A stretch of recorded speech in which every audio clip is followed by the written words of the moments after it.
Hello my treasures, it's time for a new Standard Hearthstone deck.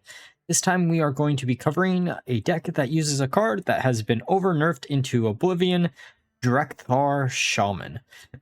Or like how I like to call it, Teeny Tiny Aggro Shaman.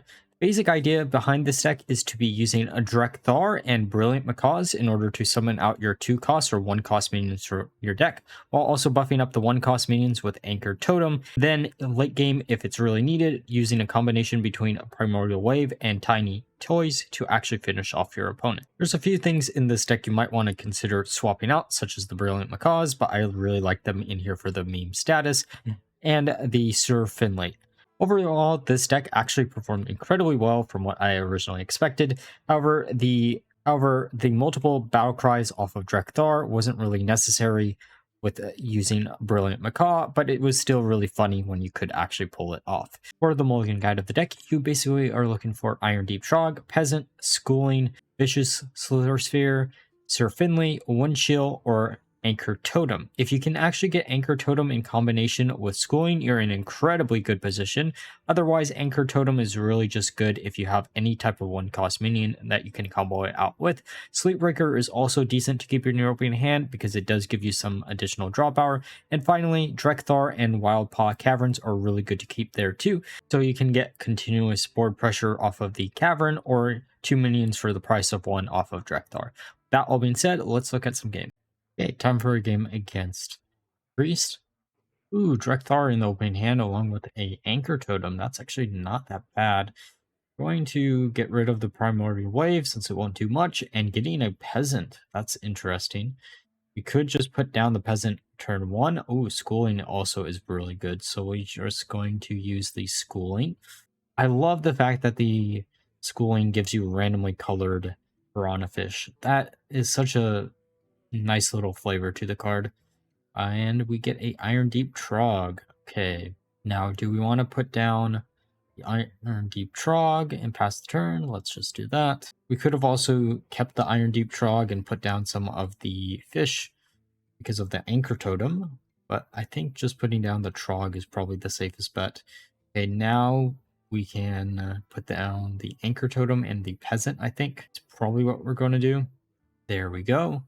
Getting a 4-2 makes it a little bit more safe to actually play down, especially because they don't have 5 mana for Condemn. Okay, it looks like it's going to be Naga Priest.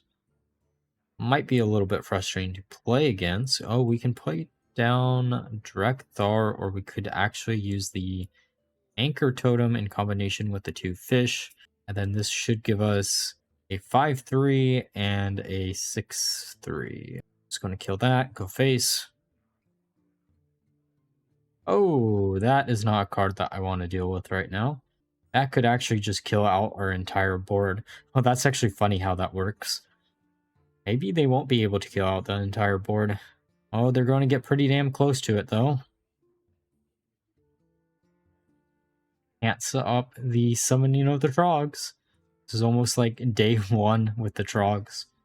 Imagine if it was still that version. I honestly don't know what they thought they were doing when they released the Iron Deep Trog in the original form. Oh, Drek'thar. Let's see what we can grab. Anything cool? Amalgam of the Deep. I actually kind of wanted to cut some of the Battlecry minions within the deck, but Amalgam of the Deep is actually pretty nice because it can generate you some late game minions that you wouldn't normally have access to. Okay, yeah, that makes sense. That's what I would do too. Get rid of the Trog as much or quickly as humanly possible. I wonder if this is a game where I accidentally put down the Brilliant Macaw without it actually doing anything. Huh. Oh, Peasant Diver. Yes, it is the game that I did that. Well, you learn your lesson. I also ended up cutting out the Pelican Divers because they don't get buffed up by the Anchor Totem, which is really, really frustrating. I think this should be the only game where we're still using the Pelican Diver. I ended up swapping them out for the Vicious Slither Sphere, even though we don't have that many spells in the deck. There's a lot of little flexibility that this deck has access to that I just didn't really play around with too much, to be honest. They're going to put down a Handmaiden, draw 3 cards. What we're really hoping for is getting a Primordial Wave so we can actually just devolve their entire board. That might not be possible, to be honest.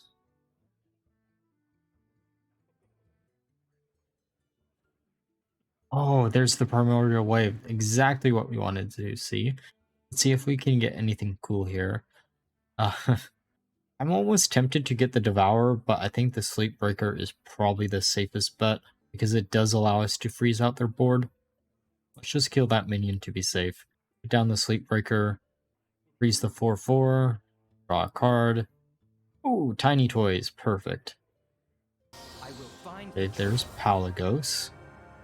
Okay, Treasure Guard, that could get annoying really quickly. Now the question is, do we want to risk living for a few extra turns? Oh, 11/11. Or do we want to evolve everything here? Sleep Breaker actually might change some stuff up. We can put down the Sleep Breaker to freeze the 11/11, and then next turn Tiny Toys and Primordial Wave.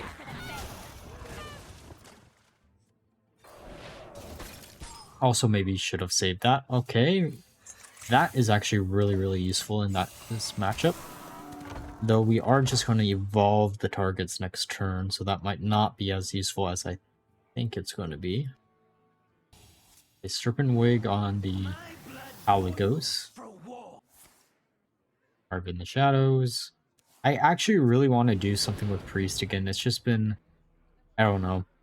I don't want to just do a Naga Priest deck, because it's been done to death, but at the same time, that deck looks like so much fun.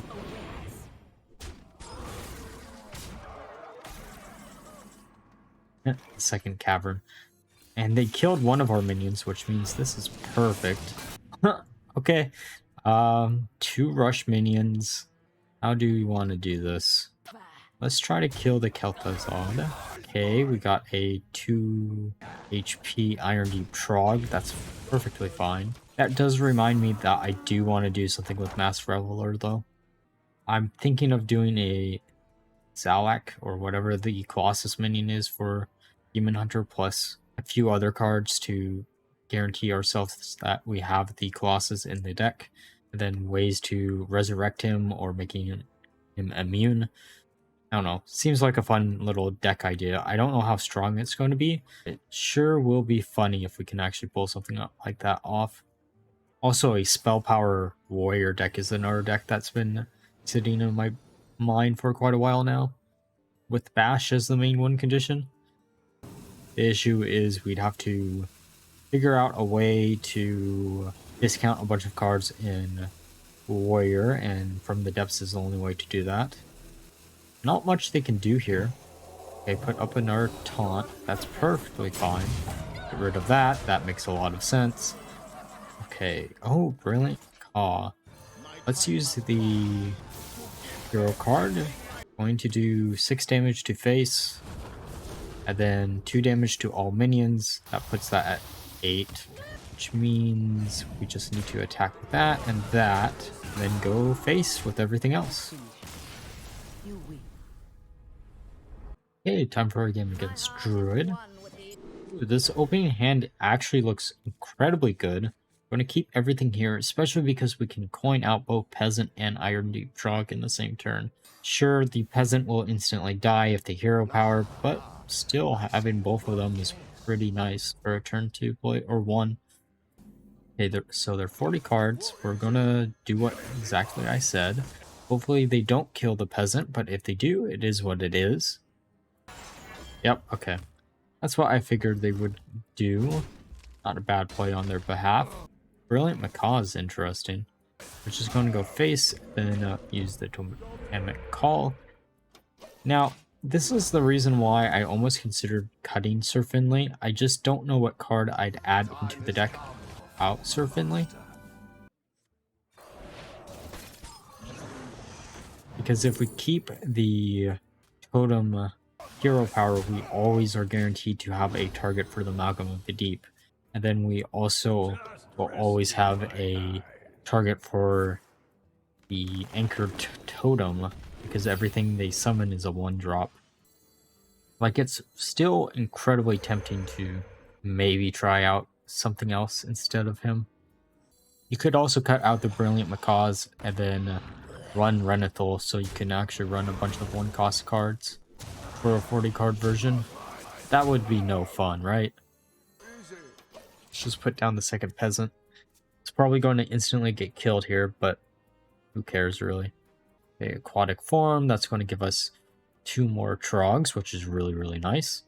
Still have no real idea of what version of... Oh, shit, it's Mill. I haven't really seen any Mill Druids since the bug got fixed. Okay, they're going to kill our totem and then the peasant. That's fine. I think the Brilliant Macaw would copy a Amalgam, but they're just going to fill up our board, so we don't even get to do that. There's the second Macaw. Okay, how do you want to do this? Yeah, let's just kill this to get rid of it, and then we use Sir Finley to see maybe if we can get draw power. Of course, we're not going to. We're probably going to go for Shapeshift, and then we can put down the Cavern, get a 3-4, then just go face with everything else. Oh, that is not a card I wanted to see. Guess we did put everything in perfect range for that to actually happen. It's a shame that it did, though. Oh, we can hero power. I guess just go face. We could also put down the Swarmers if we really feel like it.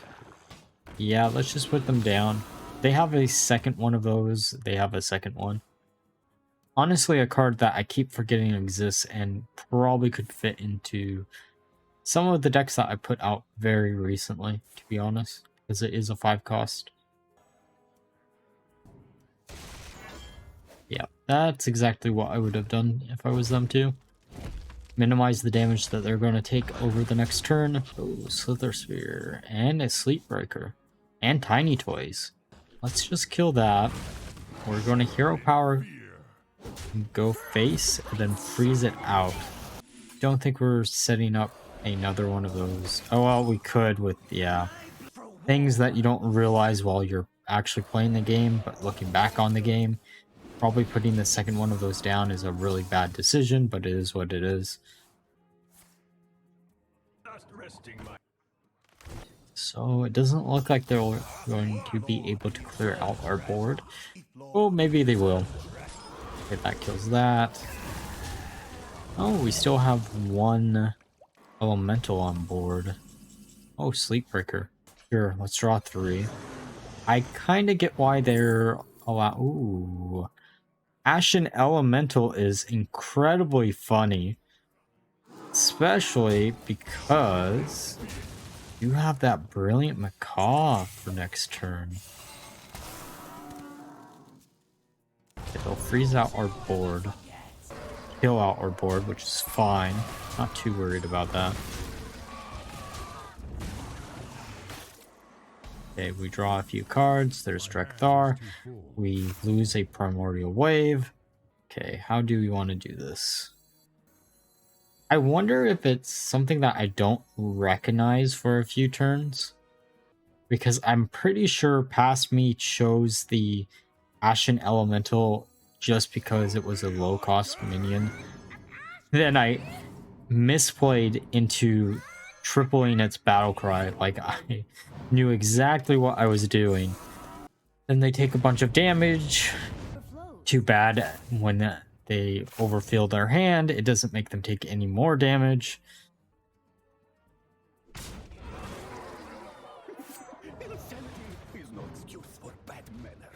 Vtuber, there's one card that could be incredibly bad for them to get, which is Brukan, and they did get it because of course they got it.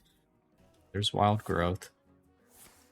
Wait, did they forget that they were still under the elemental?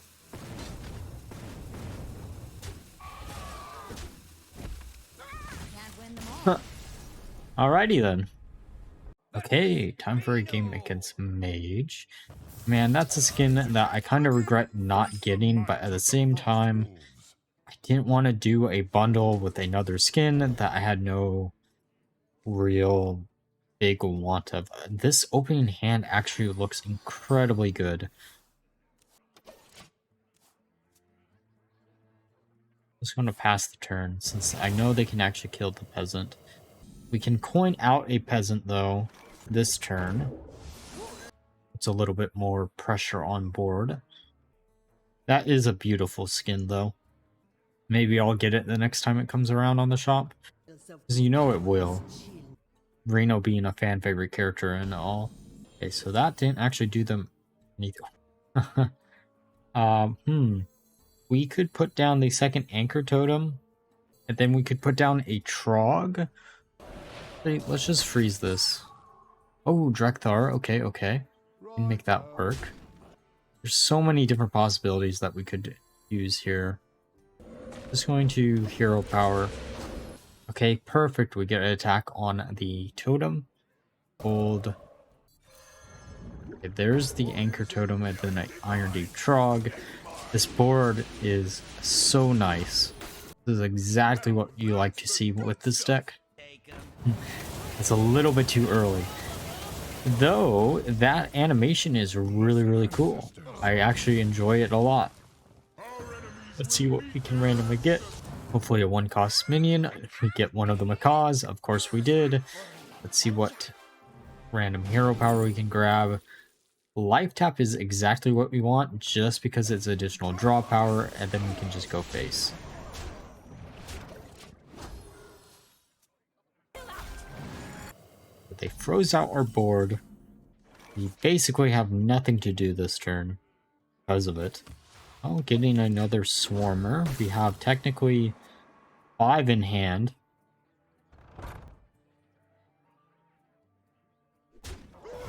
So I'm shocked that they haven't been trying to kill the totems. I mean, I get it, but at the same time, why not keep or kill the totems?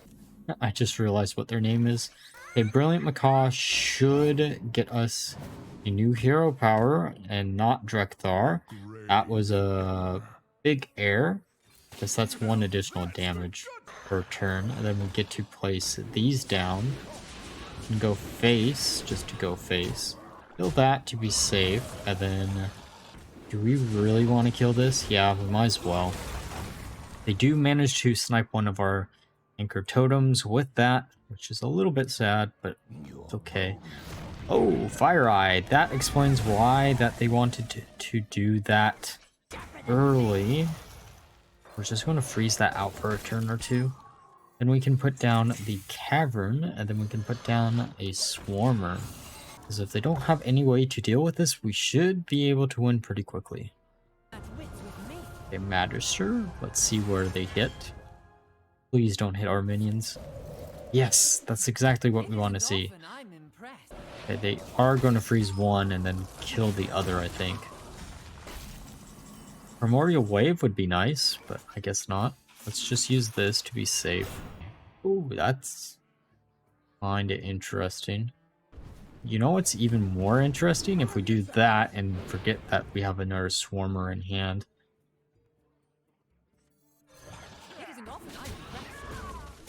Okay, that kills that. That's also another deck that I really want to try out in the future, is some type of Frenzy using Remoria now that we can make her immune. Oh, Sire de Nathria is not big enough to matter, really. Okay, so how much damage do we have on board? We have... Well, we're going to freeze this out. Draw a card. There's a few things we could do. I'm trying to think of the math here. We definitely do not have enough kill. But we can keep going face and just hope that they don't have a Deathborn in hand. Or a Blizzard. Either one would be really bad. We're at 14 HP. Okay, Bran into what? Okay, that doesn't do what they needed to do. Actually, I guess it does, depending on what they top deck there. But they only have 4 mana, so we're sitting at a minimum of a good chunk of damage. I don't know. Sometimes I don't want to do the math. Perfect. We get the Rat King back, and they give up. Alright, now that we're through the games, let's discuss my final thoughts of the deck. Overall, this deck pleasantly surprised me of how well it did. It had around a 58% win rate across the 20 games that I actually played with it, which was much higher than I ever expected. I actually did try out a few other variants of this deck, the first one being using Murlocs, while another I was using totems. However, in both cases, you had to cut out a lot of the important Murloc synergies or totem synergies within the build, so you could actually get the Brilliant Macaw's duplication on the Drek'thar Aggro Shaman. However, honestly speaking, I think you might actually be just in a better position if you swapped out the Brilliant Macaw's for some other 3-cost minion, thus not limiting yourself in having only 2 or lower cost minions within your deck. However, I did really want to use Drek'thar and see how I could abuse him as much as humanly possible.